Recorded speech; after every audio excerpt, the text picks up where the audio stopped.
সকাল সকাল দুজন মিলে বের হয়ে গেলাম, যাব পাঞ্জাবি কিনতে। আজকে ওয়েদারটা অনেক ভালো, তেমন রোদ নেই, ঠান্ডা ঠান্ডা লাগছিল। আমরা সকাল 10টার মধ্যে বের হয়ে গেছি। আব্বার জন্য একটা পাঞ্জাবি কিনবো আড়ং থেকে। আমাদের মতো অনেকেই চলে এসেছে সকাল সকাল। পরে গেলে বেশি ভিড় হয়ে যায়, তখন আর দাঁড়িয়েও থাকা যায় না, আবার চয়েস করাও যায় না পাঞ্জাবি।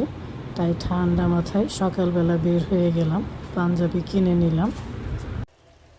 আসসালামু আলাইকুম, সবাই কেমন আছেন? আলহামদুলিল্লাহ, আমি ভালো আছি। আজকে মুরগির বিরিয়ানি করব। মুরগিটা সাদা করে আমি রান্না করে নিলাম।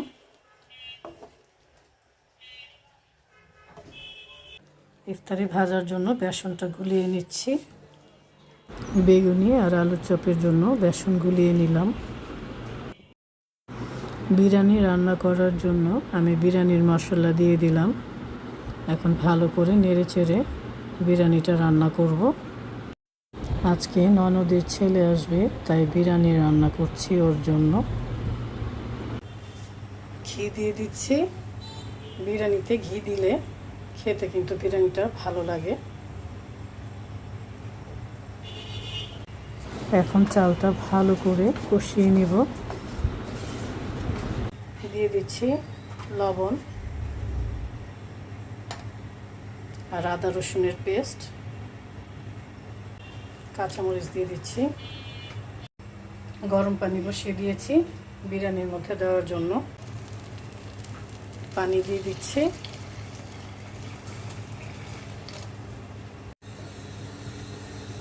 বিরিয়ানির মধ্যে পরিমাণ মতো পানি দিয়ে দিলাম। আর ইফতারি ভাজবো। ইফতারের জন্য আমি সব কিছু গুছিয়ে নিয়েছি।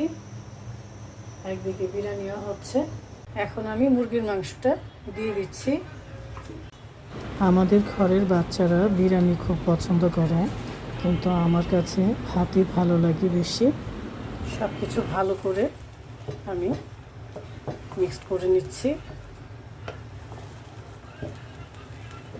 ইফতার ভাজা শুরু হয়ে গেছে। প্রথমে বেগুনি ভেজে নিচ্ছি। বেগুনি ভাজা হয়ে গেছে, এখন উঠিয়ে নিচ্ছি। এই তো আজকের ইফতারিতে গরম গরম বিরিয়ানি, মুরগির বিরিয়ানি করলাম আর ইফতার রেডি করে নিলাম। আজকে কয়েকজনের বাসায় ইফতার পাঠাবো, তাই সব কিছু রেডি করে নিলাম। সবাই ভালো থাকবেন, সুস্থ থাকবেন। আল্লাহ হাফেজ।